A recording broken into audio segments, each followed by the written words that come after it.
Thank you, everyone, for joining us. This morning, during the first part of the forum, we discussed culture universe.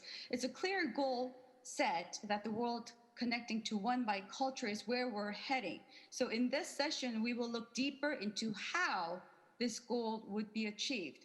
So we have many panels.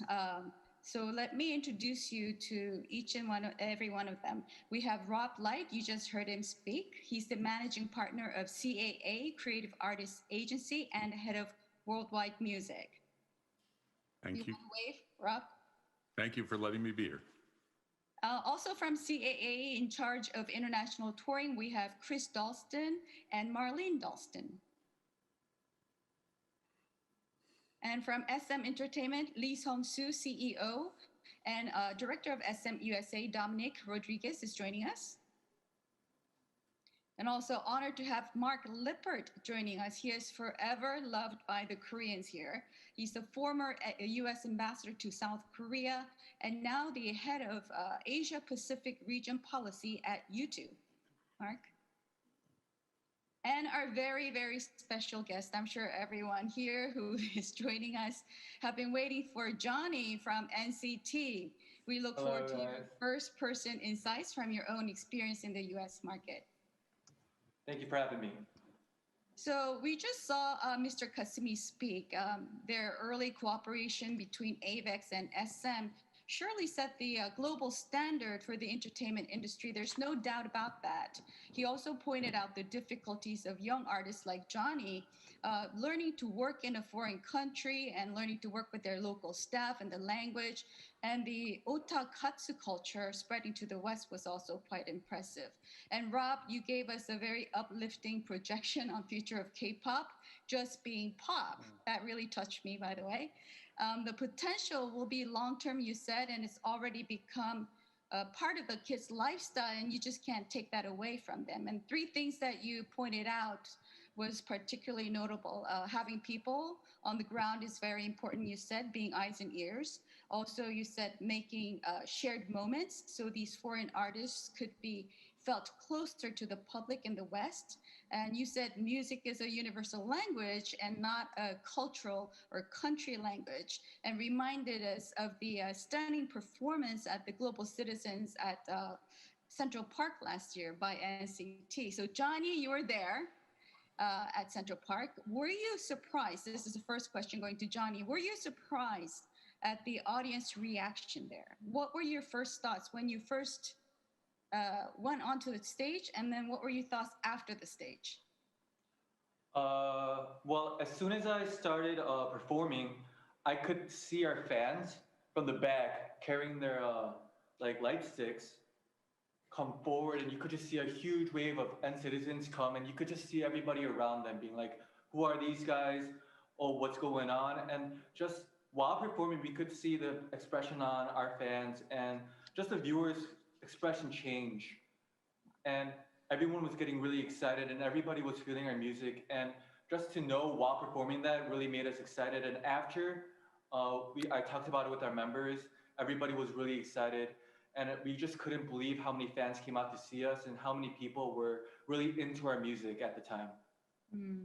Well, we were shocked too, because I held my breath watching you going on stage, because we weren't really sure how the general American public would receive, K-pop after their, all-American lineup.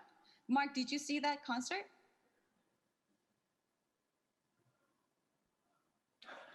I would just add, Johi, that while there were a good number of fans there for Johnny, there were 80,000 people who had never heard of them, and they were converted by the end of the performance. And that was the beauty of that night. They won over everyone who was there, and that's why that moment was so important. Yes, absolutely.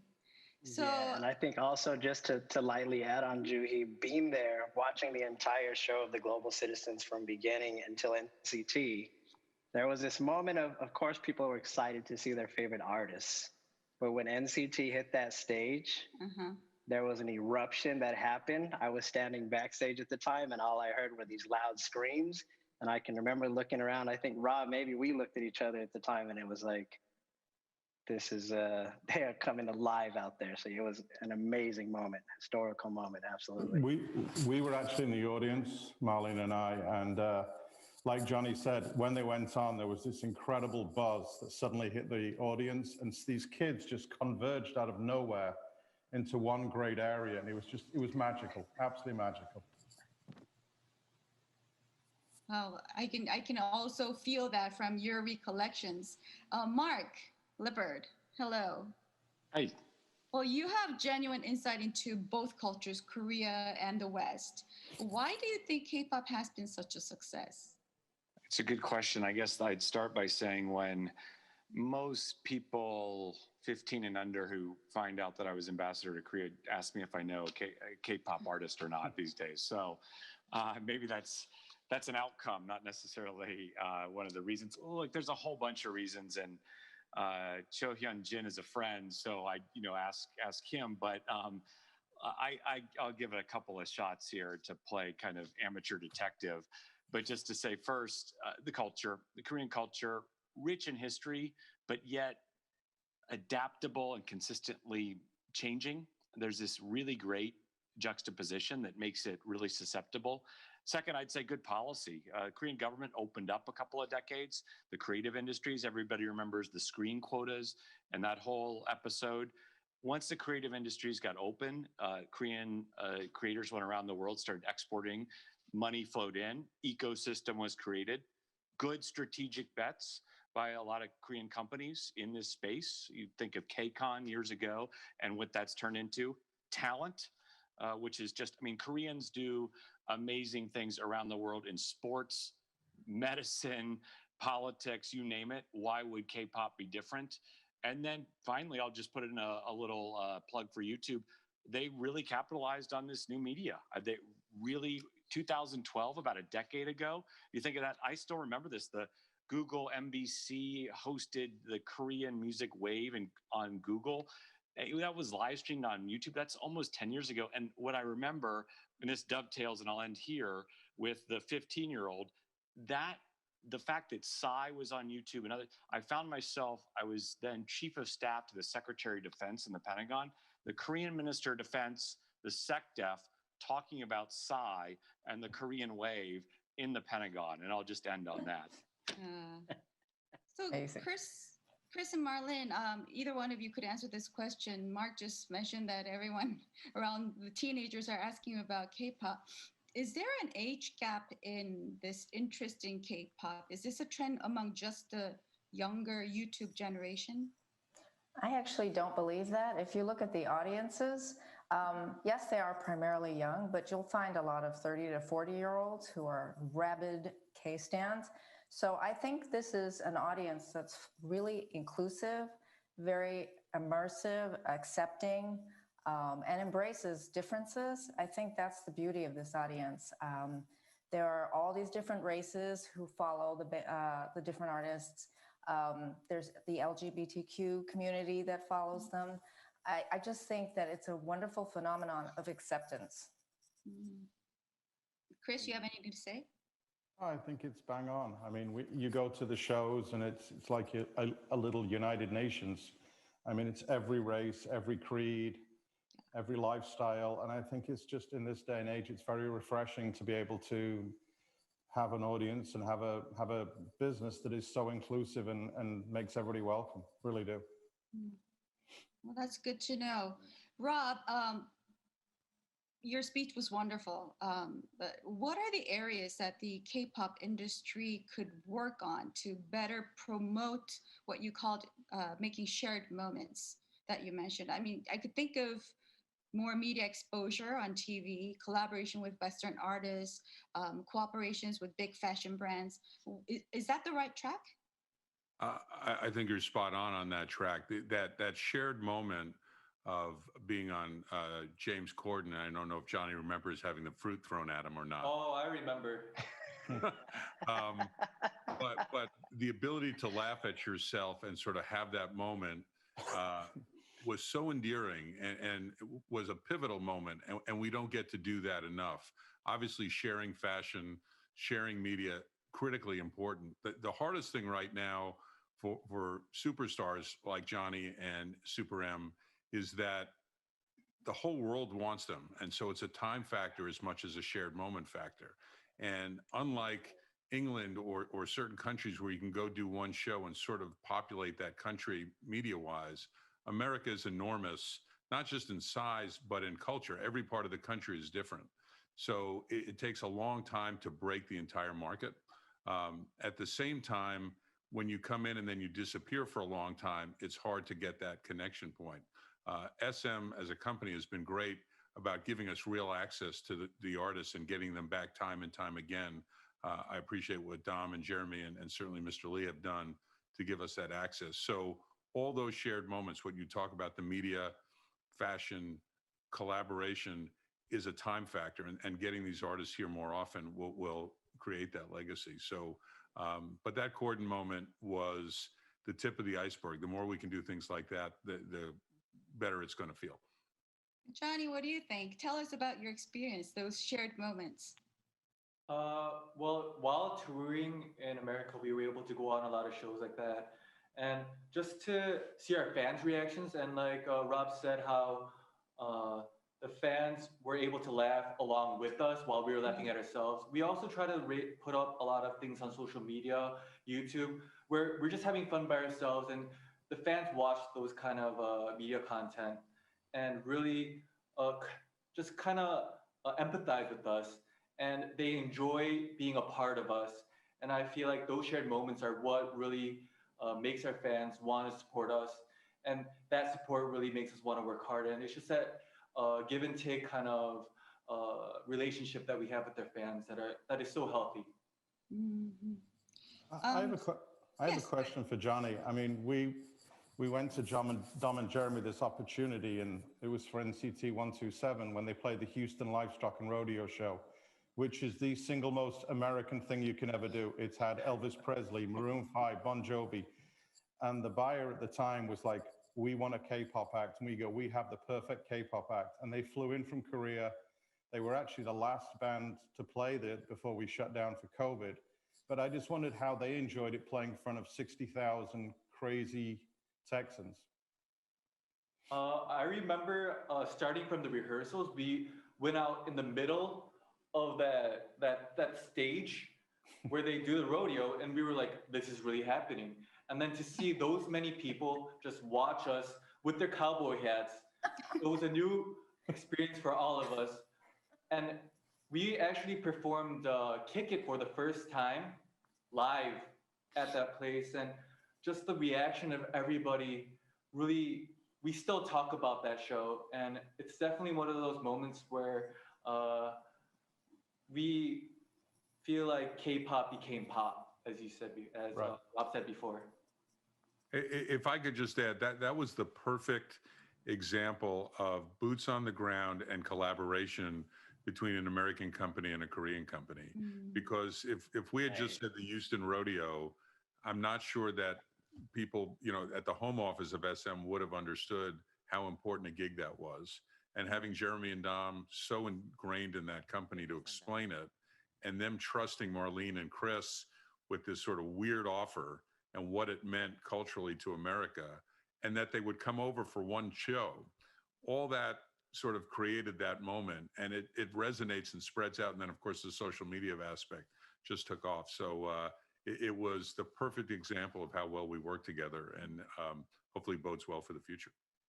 I do want to touch on that corporate culture side, how two different cultures, two different corporations could work together. But before that, Johnny, you're one of the very lucky ones because you speak perfect English. And I think that's a really big plus when it comes to going global. So Mr. Sung-soo Lee? Hi, I wanted to ask you, in order to make a group global, how important is language skill to you? Is that part of a very important element when you choose artists? Yes, the language is really important, and I am the evidence itself because my English is not perfect. So I always having some problems when I, meet some, global, partners like Roplaid, Chris Darton, Marlene, even Dominic. But, as you said, like Johnny has a perfect English and very, very good Korean. When he go to the America, NCT 127 members has a very comfortable, moment because of the Mark and Johnny's and Jan's English. I know not at all, like global is not has any, meaning because of the, the development of the SNS services. We all live in a virtual, nations right now, but anyway, the languages are different. So yeah, language is absolutely very, very important for the culture and economy as well. Well, Mr. Suman Lee, your producer mentioned the new girl group coming up. Do they speak English or any foreign languages? Any foreign languages? Yeah, English. Or is this a spoiler? Am I asking too early? Definitely, that's a spoiler. But yeah, they can speak in English, Japanese, Chinese, Korean, and more. Yeah, I'm very proud of them. Well, we'll be looking forward to that. So, Dominic, Rob mentioned the importance of having a strong presence on the ground, you being the eyes and ears of SM in USA. I'm sure you agree with Rob that there is no cultural difference when it comes to music. There's also, but when it comes to business practices, it's a bit different. There's a strong difference in corporate culture as well. What are those? What could be improved to bring these two giant music giants together? Well, I think there's no perfect answer to that question. I think Rob touched on it a bit, which is, the idea is you have to have people on the ground, but they have to understand East and West. And so I think for myself, what uniquely positioned me and what I've been able to pass to our team is I was able to spend 5.5, close to 6 years in Korea, but that was after spending 10 years in the US marketplace. And so being able to understand both of those cultures and being able to find that balance between the two is critically important.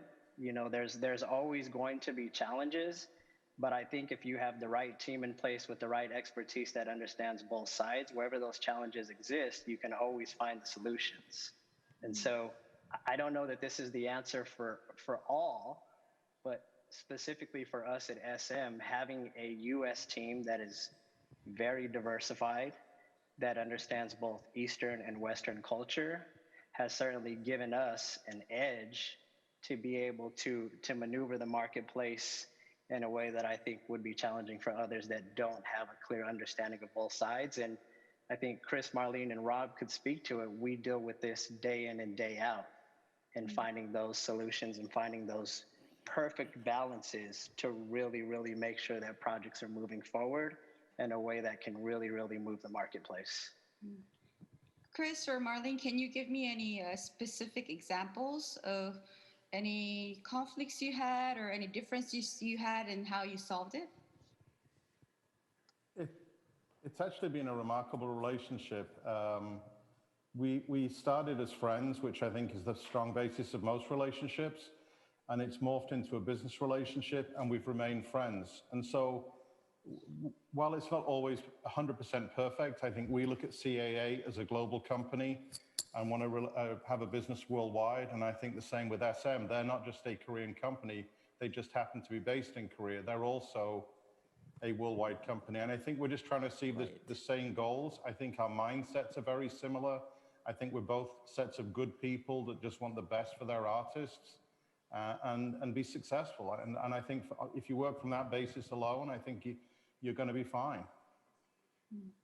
I think we're both very collaborative companies, and our structure, we have a lot of layers, but somehow both of us, both SM USA and the core team at CAA, we've become conduits for each other to get through the layers of SM, HQ, and CAA.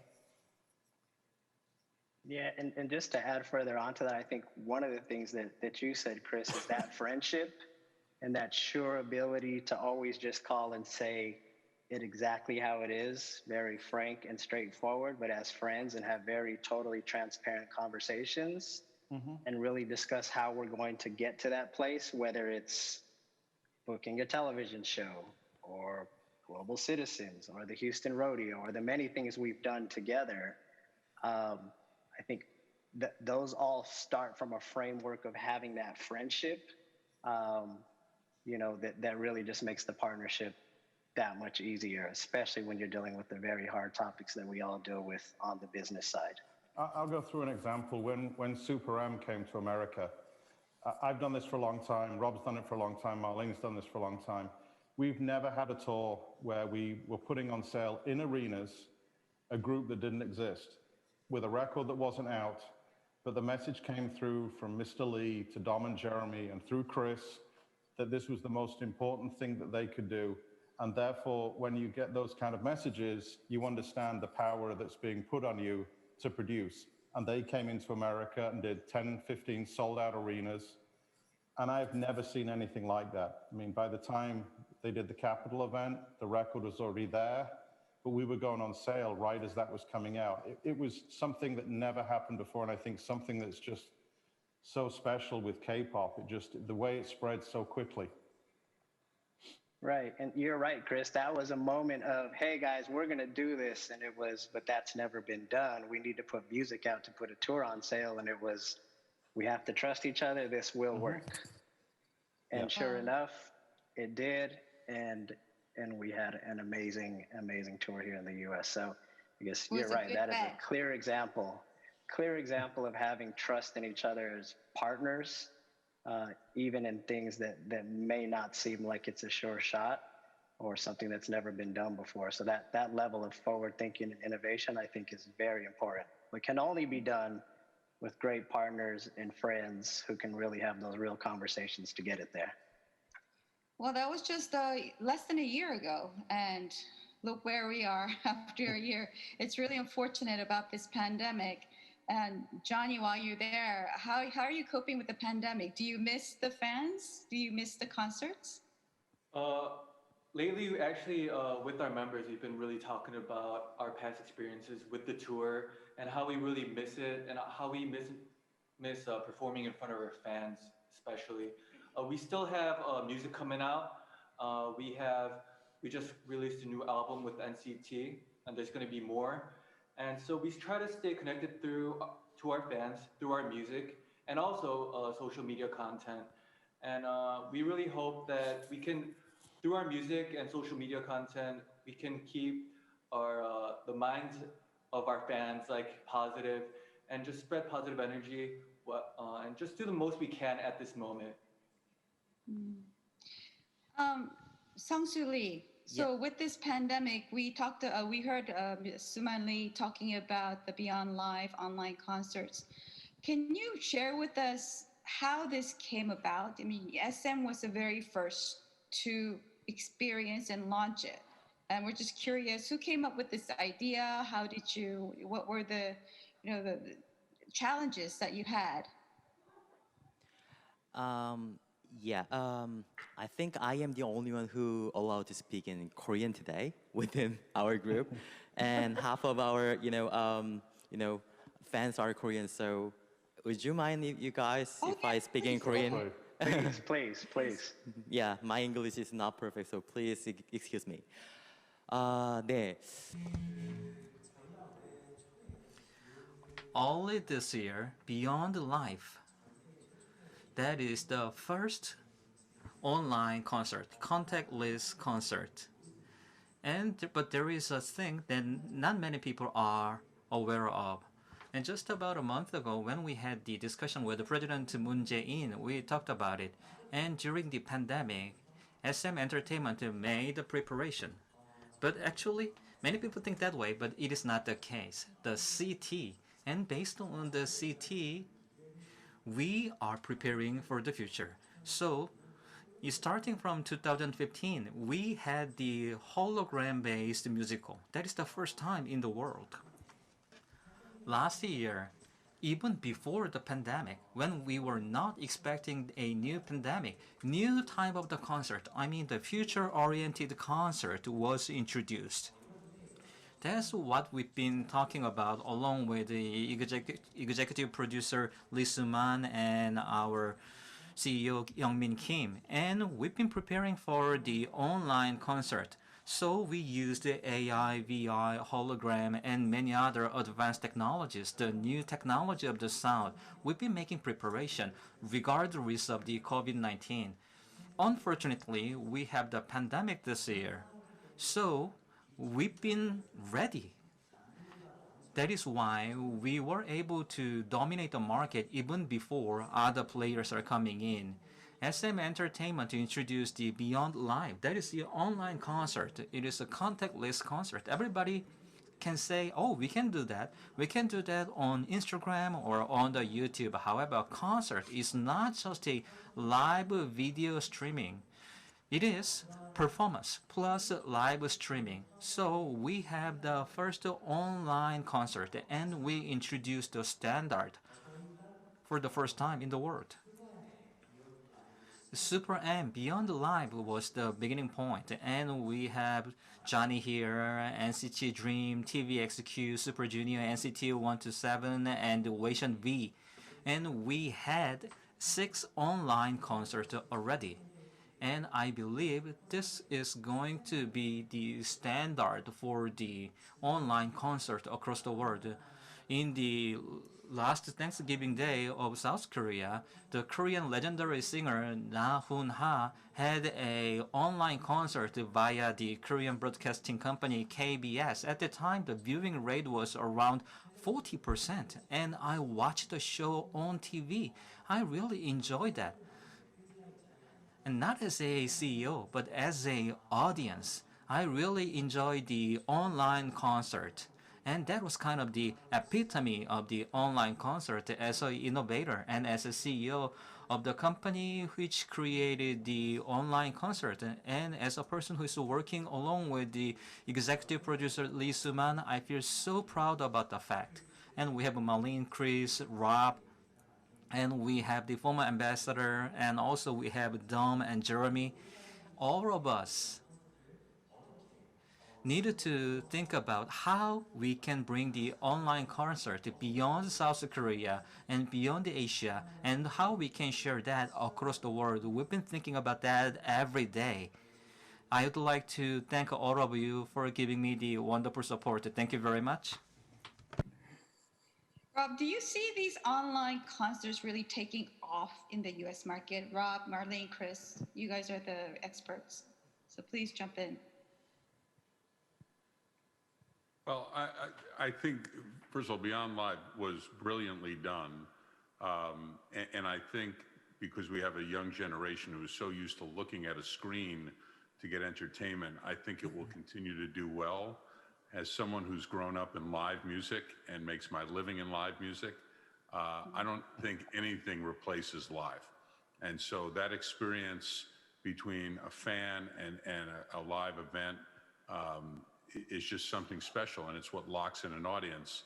And Johnny can speak to that. Playing to a TV camera versus playing to 60,000 people in a stadium is a very different emotional moment. So I think it's a great conduit for markets that artists may not be able to get to. True. I think it is an opportunity to showcase things that you might not be able to take on the road, but it's finding the balance. I don't think one ever replaces the other.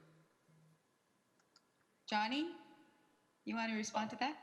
Yeah, well, definitely being there at the concert with people in front, nothing can beat that. But because of the situation we're in, we still have to, and we still want to stay connected to our fans. And that's why we tried Beyond Live. And through that, we were able to have people all around the world watch our live performance. And just to know that and to be able to connect with them actually made us really happy. And we could tell from the fans, we had people watching us, and we had their we were kind of like FaceTiming them at the same time. And so just to see their expressions, like in their rooms, like with their sticks, just like having fun, just to know that they were able to do that through our music and through our performance really really got us happy. I'm sorry. If I interrupt you, I'd like to speak one spoiler. This is not, yeah.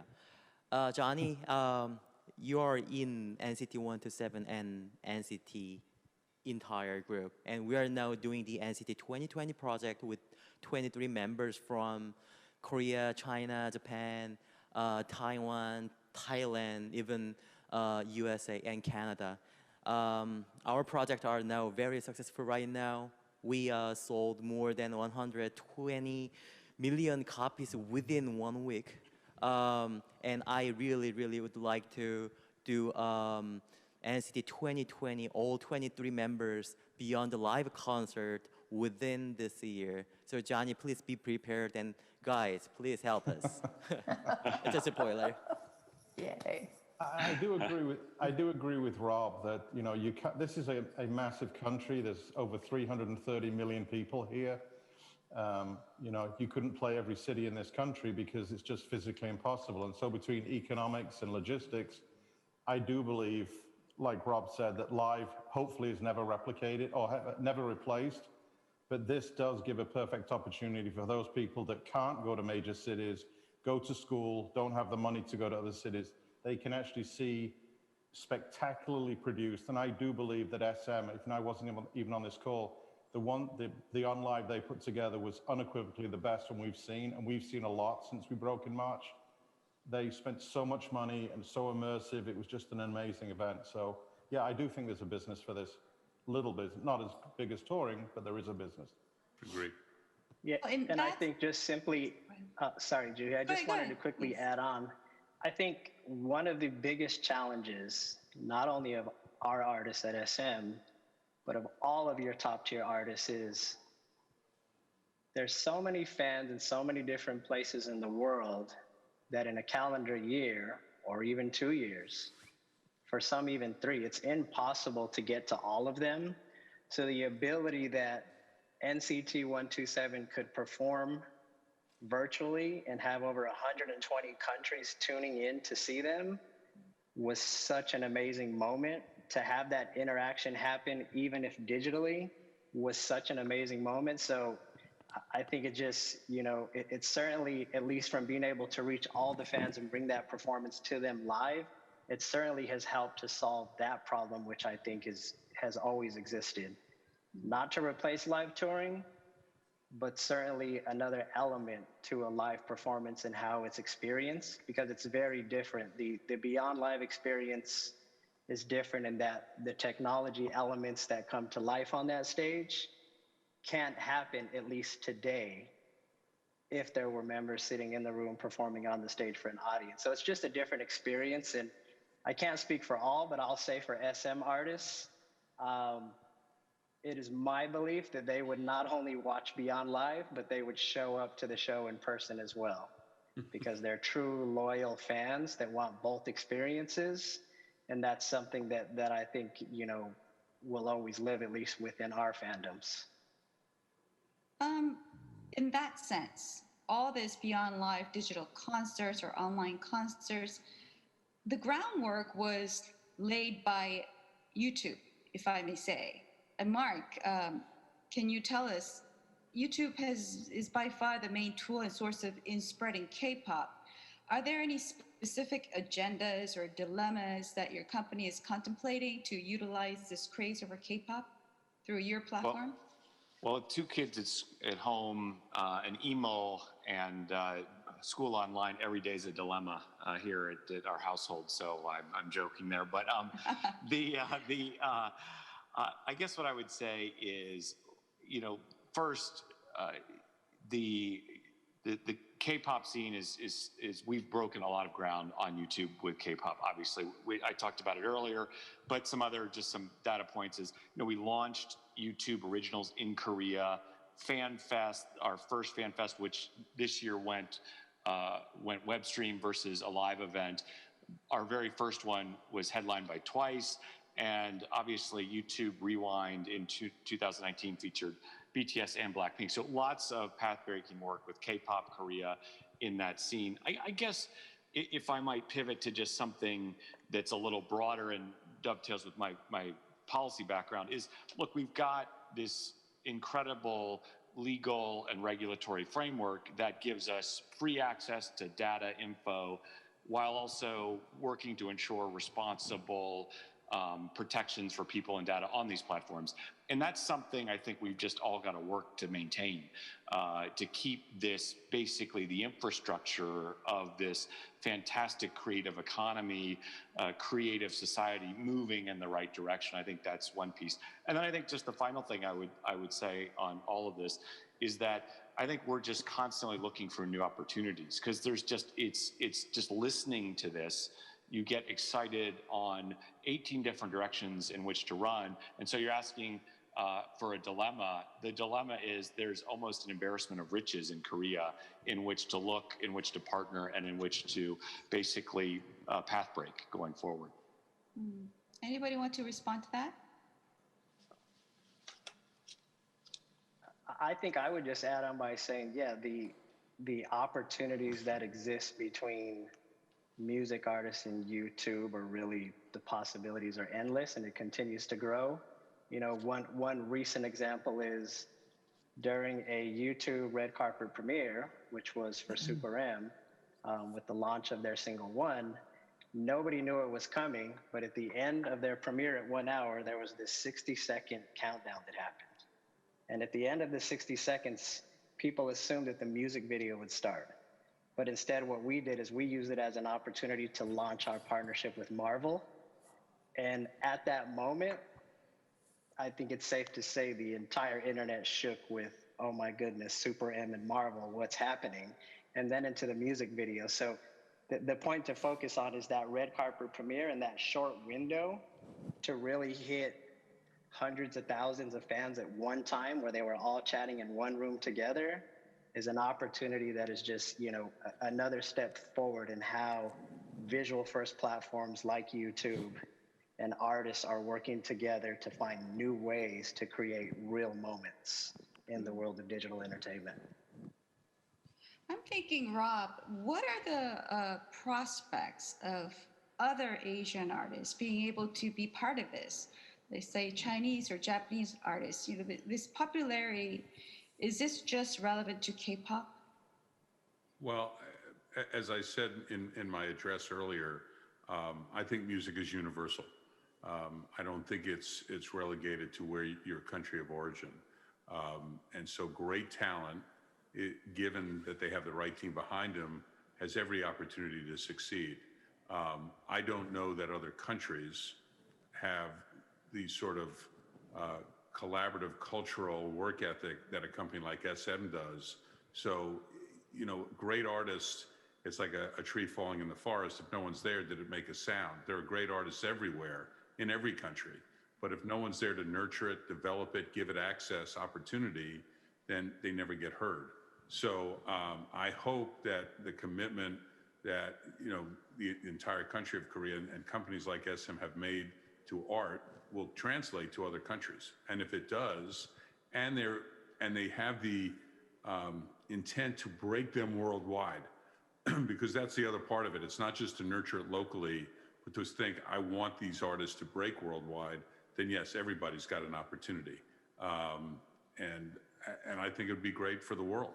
I think it makes the world a smaller place and a better place.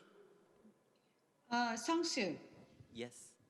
So what sort of efforts is SM taking to bring in and cast artists from around the world?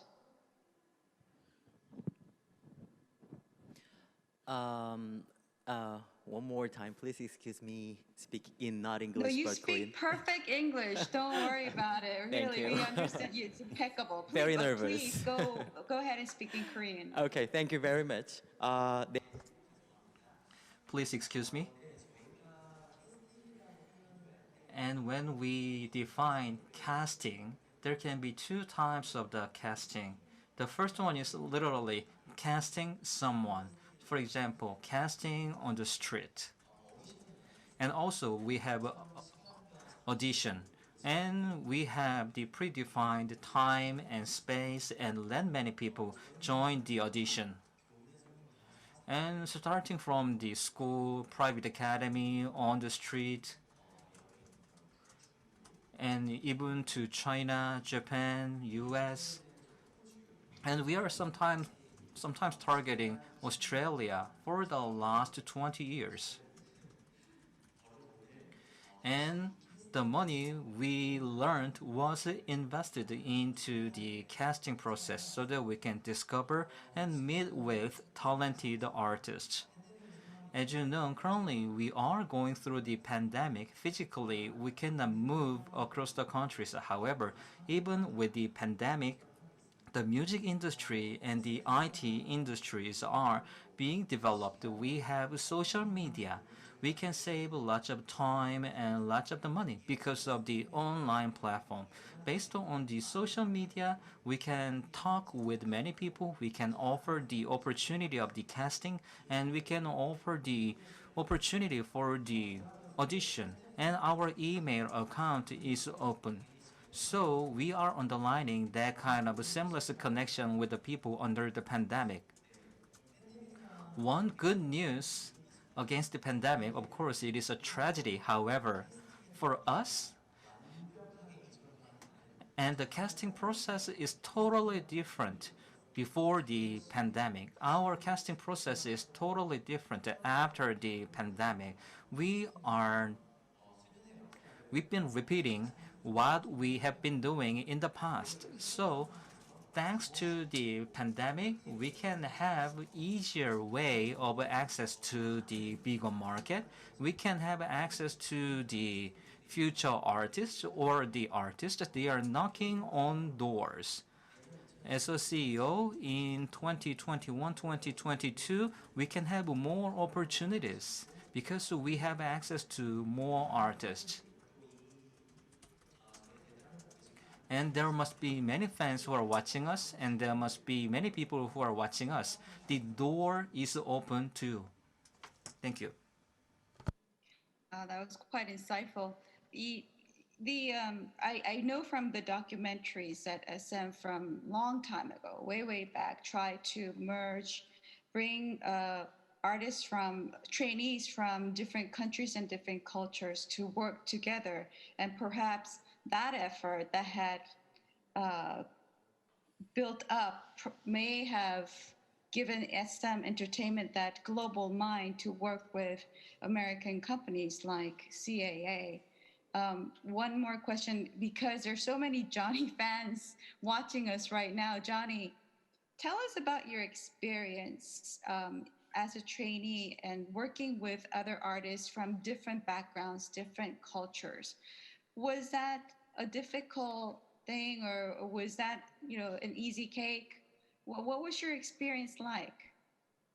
Well, like Mr. Lee Sung-soo said, we had auditions all over the world. So people started coming in from all over the world, including me, which I came from Chicago. And I feel like that is what really created NCT right now. And because of this great process and just like this great experience going through being a trainee with all these members, our teamwork is not just like 1 or 2 years. We've been together for 5, 10 years now. And because of that, we have this chemistry that really makes fans start to love us. It's not only just our performance, it's our relationship with one another that really kind of catches the hearts of a lot of fans, I feel like. And yeah, it's just because of that system, NCT was able to come together, and I'm just really thankful to have these people in my life, my members. And I think our fans will think the same thing as well. Mm-hmm. So will there be more of these concerts after the pandemic in the US, Rob? Absolutely. I think you're going to see a huge explosion in live music again. I think we're all missing experiences and gathering. I believe late 21, 22, 23 are going to be some of the biggest live music years we've ever seen. The public and the pent-up demand, you can touch it and feel it. And so I think it's going to be amazing. I just want to say one last thing. It is a privilege and an honor to work with SM. But at the core of this, all of us around it never forget that it's the artists like Johnny and the choreographers and the songwriters and the producers, all that work at SM, that give us this opportunity to do what we do. And so while it's a privilege to be at this forum, it's really all about the artists who stand on the stage. So thank you, Johnny, and all the SM people for letting us work for you. We appreciate it. And also the fans, to add to that, right? Mr. Absolutely. Yeah, the Mr. Katsumi's video lecture earlier, he talked about the otakatsu culture spreading to the West. Do you agree with that? Do you see this as an impressive trend that we should look into? You listened to the video, right? The otakatsu culture, where the fans follow their artists everywhere and they buy merchandises and they do all Well, these I think, you know, it's always been about the relationship between the artist and the fan. And I don't care whether it's NCT 127 or Bruce Springsteen or a local club act in a local city, that relationship is the core of our business. And so, and it's the magic that makes it all go. Our job is to make it as big as it can possibly be. And that fanaticism is what drives it. It's what I said earlier. When you get it become part of someone's lifestyle, which is what K-pop has done, they're not going to give it up. And so this is not a one-hit wonder. It's not a couple of artists in a genre. This is a movement, and popular music that make young people feel good never goes away. And so that connection is critical to it. And that's our job, is to try to put those things together. So I go all the way back to what Chris said about the rodeo. You know, 65,000 people, maybe 15,000 knew who NCT 127, and understood K-pop. 65,000 people walked out as fans. And that's the beauty of what we get to do. So. How about you, Mark? Do you feel that in the US? Do you actually personally feel through your friends and family that people are really getting into this trend or this culture of K-pop? I do, and it does feel more than just superficial. And it's very grassroots, right? It's out, you know, there are people in the US who follow Korea day to day, right? I am one of them. And then there are people who just have no interest in foreign policy or what's going on the other side of the Pacific, yet time and time again, I run into people who ask me about K-pop, ask me if I've ever been to SM, which I have with Ambassador Kennedy and Ambassador Baucus both. And they really feel, so you can feel the connection and the fandom. The one other thing that I'm going to be interested to see is how much travel does it facilitate back and forth, you know, to Korea? You know, you've had all this exposure this year, not just of K-pop, but Parasite winning the Academy Award, KBO on ESPN virtually every day.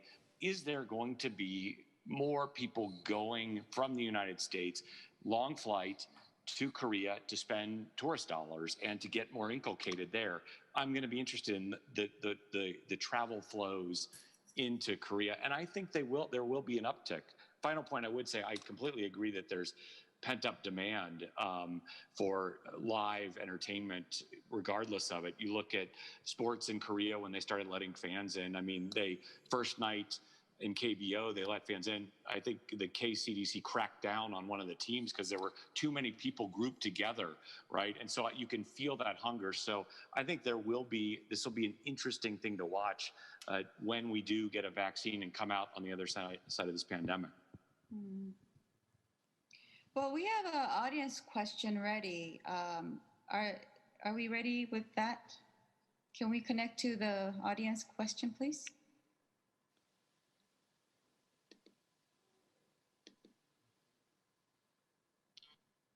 Oh, I guess they're not ready. All right, well, then we'll just talk among ourselves. 안녕하십니까. 저는 대구에서 지역문화 정책을 I am working for the Daegu Gyeongbuk Development Institute. My name is Oh. I have a question to former Ambassador Makripert. You've been known as a fan of the Korean baseball and the rural towns of Korea during your service in Korea. I believe we need a diverse content which can reflect the locality of each city and each town. I want to ask you if YouTube has a specific policy to promote local culture and promote cultural diversity. And if so, can you explain a little bit more about the policy for the cultural diversity? Sure, good question. And if your question broke up just a little bit, but it sounded like you were from Daegu, and maybe I got that right or wrong. But if you are, I just want to say hello, and I am an honorary citizen of Daegu, so it's good to hear from someone in Daegu. Wow. I went there many times as ambassador. What is it? Myeongye Shimin, is that it? The honorary citizen. And so what I would say on that is, look, diversity is at the very core of what YouTube is about. We have, I guess what I would say is, in Korea specifically, I could sort of talk Asia writ large, but in Korea specifically, you just look at the community, and let me just give you 3 quick data points that come to top of mind. First, we've got creators in terms of Korea Grandma started a channel to prevent dementia, became fashion pop culture icon, more than 1 million subscribers. Big Marvel, about 8 million subscribers. And then, I guess the third point of the triangle, or third leg of the stool, I think this one's the interesting one. It's the agritubers. Views of the top 20 most subscribed channels, if I'm saying this right, about farming in Korea have increased over 300% in the last year. So I would just say it's a value we embrace at YouTube. We're quite interested in it. Obviously, it's who we are. And I would be interested in, at some point, learning more about what you think we should be doing on that front to inculcate even more of the great talent through South Korea. Anybody want to add to that? Did you say farming, Mark, though? Yeah, it's really interesting. Yeah, the top 20 most, so basically we call them agritubers. Views of the top 20 most subscribed channels about farming in Korea have increased year over year 300%. So pretty interesting stuff. And what's interesting is it dovetails with, there's some nascent return to farming, right, among the younger generation in Korea. So it's a pretty interesting thing. So full stop there. All right, we're almost time to wrap right now. So since we have all of you, let me give you a chance to wrap up your final words. Our session was about how East meets West and how we could achieve that goal of culture, a universe, all becoming one within one culture. So Rob, can I start with you for your final words? I'll just redundantly reiterate what I said in my speech earlier, which is it's a privilege to work with a great team like SM. And when you have great partners and you have great talent, amazing things happen. And I'd like to see that happen around the world in lots of different countries. But in this moment in time, we're really fortunate to work with great people and for great artists. And I'm very excited about the future of popular music coming from Asia. I don't even want to call it K-pop anymore. I just want to make it a world art form. So thank you. And Johnny, again, we want to congratulate you with your team, you and your team, for the ongoing success in the West and also in the US market. Any plans lined up next year, or if you have a message to your fans, this is your time. Okay, well, our plans is to just keep on releasing music, and like Mr. Lee Sung-soo said, I guess we have a Beyond Live coming up, and I feel like our fans are going to be really looking forward to that. And I just want to say thank you to our fans who are supporting us from all around the world. We really see your support through social media, and from listening to all of you guys just talk about the artists and the future of the artists and the companies. makes me really excited. Can't wait to work with all of you all in the future as well. And I just want to say thank you for having me in this forum and just to know about what the music industry has for us. And yeah, thank you to our fans listening to us right now. And yeah, thank you. Well, Song-soo, you must be very proud watching Johnny. I am very proud of him. Thank you, Johnny. Your final words? Yeah. First of all, thank you very much for you guys, Roplight, Malin, Chris, Dominic, Johnny, and yeah, Makriford. Thank you very much, and even Midget Cho. I actually prepared something very, very important. Let me speak that for you and everyone. 한국말로 얘기하겠습니다. In the morning, Chief Executive Lee Soo-man mentioned through his speech, SM Entertainment and the K-pop, I believe, is the job given to us that is built based on the cultural technology. I believe each country has its own cultural technology and cultural technology. Information technology was booming starting from the early 2000s. As opposed to the IT, we created the new term, CT. And CT has 3 steps. As Mr. Lee mentioned in the morning, the first step is creating the artist and the IP. The cultural creation is the first step. And producing, casting, management are the sub-steps. And we are building the artist. And a company like us are collaborating each other. We are building the content together. Intellectual property is being produced between us and the artist. And we have the right to have the IP and the copyright and many rights. I believe the IP created can be industrialized, and we need to do the job. And the second step is based on the IP, we need to further develop the IP, and we call that culture development. And in the process of the culture development, IP needs to be commercialized, and we can have the concert or put the IP into the merchandise. And with the industrial basis, we bring that to the global market. For example, US market, Japanese market, Chinese market, or the Taiwanese market, or the Thailand market. And all of those markets can bring the IP we created. And the third step of the CT is we can boost the adjacent industry, not just the music or the cultural industry. We can boost the adjacent industries. I am a proud Korean, and the proud Korean industry can be mixed with the cultural industry, and we would like to boost the adjacent industries of South Korea and other countries. That is the final step, which is none other than cultural expansion. SM as a company and Mr. Soo-man Lee as a person and K-pop as an object is just beyond the creation of the music. And through the A&R, I became the CEO of this company. And we start from the IP creation. But once again, we go beyond Korea. We need to promote the brand of South Korea.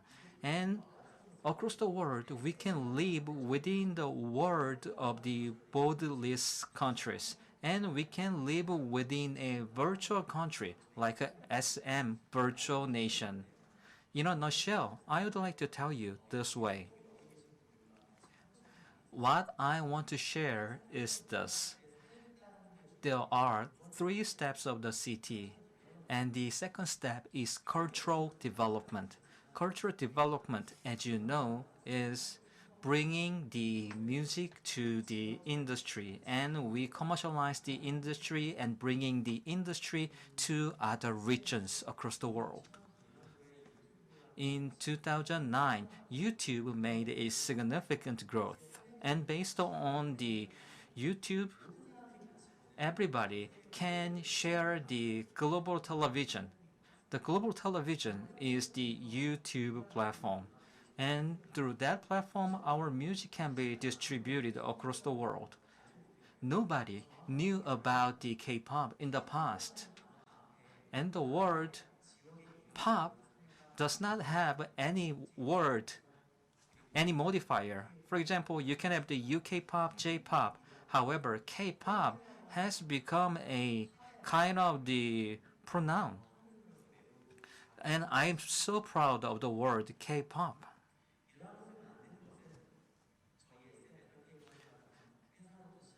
And the steps begun from the company like SM. It started from a single producer. We envision the global market. However, now things are changing and technologies are changing. So we want to create a virtual nation that is none other than SM Virtual Nation. And thankfully, we have the CAA and CMG. They are another virtual nation. AVEX is another virtual nation. And we have those virtual nations. And along with those virtual nations, we can do the virtual diplomacy. It started from the IP creation. However, with the culture, with other cultural nations, we can do the cultural diplomacy. We have Chris, Berlin, Rob, and all of them are ambassador of the cultural industries. We believe that way. As a diplomat of the virtual nation, we can connect ourselves among the diplomats, and AVEX, CAA, and CMG, Tencent, or the Kardashian Faye are our partners, and they are our contact diplomats. With the help of our partners, we were able to get into the global market, and NCT will make a global spread, and there will be multiple NCTs in the future. And Johnny is one of the top artists we have in the NCT. Let me finish this way. You are my partners, and the ones who are doing the diplomacy within the virtual nations are the ones who accepted the culture technology, which is created by Mr. Suman Lee. You understand and appreciate the value of CT, and you understand that there will be a virtual nation and we can be successful together. You have that trust. You show that trust in us. Thank you very much for your support once again. And I sincerely hope that we can be together to be the number one in the world. Thank you. Wow. That was a very powerful speech. 감사합니다. Thank you very much. We could probably talk about this at another day about IP creation, cultural technology, the cultural development, the virtual nations. Wow, this is a whole new world, and I hope we have a chance to talk about this later sometime. We should do that. About your concepts. Yes. Marlene, Chris? Marlene, go first, maybe? I just wanted to say thank you to Chris and the entire Dom and Jeremy and the entire SM team, working with such excellence, and of course all the wonderful artists like Johnny, NCT 127, the whole NCTU, Super M, etc., Red Velvet. It's just been such an honor, and we look forward to spreading the word even further in the next few years. I had the privilege of meeting Dom and Jeremy about just before Christmas last year. And then I went to Korea on other business, and I was invited to meet everybody at SM, and I think that's where I met Chris for the first time. And it's just been the most incredible ride. I mean, it's only been 18 to 20 months. Johnny, I don't know you personally, but I admire what you do and what the rest of your band members do or crew does. You're incredible, you're exceptional. And I've done this for a very long time, but this has been the most incredible 18 to 20 months of learning, to be honest. I mean, we're never too old to learn, and we've learned so much from SM, and it's rejuvenated a lot of us. It's just fun. Every day's fun with these guys. And I just want to say thank you to everybody involved, from the artists to management, to the producers. It's just been great. Thank you. Dominic. Okay. I think just, adding on to a little bit of what Chris said, and being here as the managing director of SM USA, I don't think people realize that dating back to 2007 were the early beginnings of Mr. Suman Lee's vision for breaking beyond Asia and into the Western market. That's when BOA first entered. Then you go to 2011 with Girls' Generation. And I could go on this story for a long time, but what I want to simply say is the foundations have been built over 12 years by the vision of Mr. Suman Lee and the continued vision of the executives of SM Entertainment, and now under the leadership of Mr. Chris Lee. And the foundations are firm. As Rob said earlier, K-pop is not going anywhere. It is here to stay. We are just at the beginning. It spreads far beyond the US. It's in LATAM, it's in the EU, it's in every country in the world. And although those 12 years built that strong foundation, I feel we are just at the beginning. So I think, I'll end with that, and an amazing thank you to the WCIF, to all of our panelists here today, Rob, Marlene, Mark, Chris, Johnny, Ms. Cho, thank you. Amazing job moderating today. And I'll end again to say we wouldn't be able to do what we do day in and day out without our partners, without our amazing team players. People keep saying Jeremy. Jeremy is one of our core people on the SM USA team, and we have a strong and mighty team here across the Brandons and That's Victors right. and Janies and Mindies and Allisons and Graces, and I could go on, but we have such an amazing team here in the SM USA, and through that and our counterparts at SM headquarters and our partners at CAA and our partners at Capital, we're able to move mountains in ways that people think were largely impossible. And we've done some amazing things in just 2 years, and we're just getting started again. So please stay tuned, and we have so much more to come. Well, we'll be looking forward to that. Mark, thank you for joining us, by the way. You did mention that 음악 전문가가 아니라고 말씀을 해주셨는데 좋은 인사이트 제공해 주신 것 같습니다. 감사드립니다. 참여하게 돼서 큰 영광이었습니다. We plow well-hoed and really well-said statements more focused on the entertainment industry. So maybe just one final point to broaden the aperture. And just to say this, as ambassador, as someone who worked in foreign policy on the bilateral relationship between Washington and Seoul, the people-to-people element is the foundation, especially in two democracies, of making this really unique relationship, which is a military alliance, by the way, and one of the most important relationships the United States has in the entire world, work. And this, just in addition to all of the per se great work that this ecosphere produces in enriching people's lives, in creating art, in entertaining people, in contributing to economic growth, it also is at the very foundation of a storied relationship between our two countries. So just to all the panelists who participate in and around this subject, thank you. Special thanks to Johnny, because I'm going to be able to tell my neighbor's kids that I was on a panel with him. And really, again, hats off to SM for all of the great work, great path-breaking work that they've done over the years. And they're good friends, there's good colleagues, and really, I just want to say thanks and looking forward to great things to come. Right. Well, we've gone over 11 minutes, so I think we need to wrap up here. But it's okay. It's, we're doing it on YouTube. We can go a little longer. But thank you so much, everyone, for joining us. It would have been better if we had met in Daegu, all of us, in person. Excuse me. Too bad, the I'm pandemic. sorry. I just wish you all... Yes, yes. Ms. Cho, I'm sorry, we missed one person. Yeah.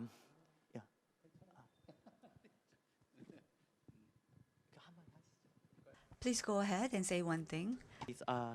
네, 저희 Well, today was possible because of these gentlemen, and I'd like to invite him to say a few words. 네. Well, I'm here as an observer, and as the head of the WCIF, I'm joining here, listening the panelist discussions, 8 panelists. This is amazing. People from Singapore, especially former U.S. Ambassador Makripot and everyone. Actually, we had a doubt whether we could proceed such an online special talks, but this was very insightful, and we were able to discuss about future. Also, we were able to exchange insight. Thank you so much for your passionate discussion. Using online, meeting this and having a talk was possible. I sincerely hope that we can have similar talks in the future again. Thanks to all of you. I'm sure that WCF will be a huge success next year. We'll be able to meet all of you again. I promise that I'll do my best for that. Thank you very much. Sanggang Wiayel. Thank you. Thank you for hosting this event. We had a really wonderful, lovely time talking about the future of K-pop being just pop. So just want to wish every one of you stay safe, and hopefully we will meet in person next year. Thank you. Take care. Thank you. Thank you. Thank you. Bye, guys. Thank you. Bye.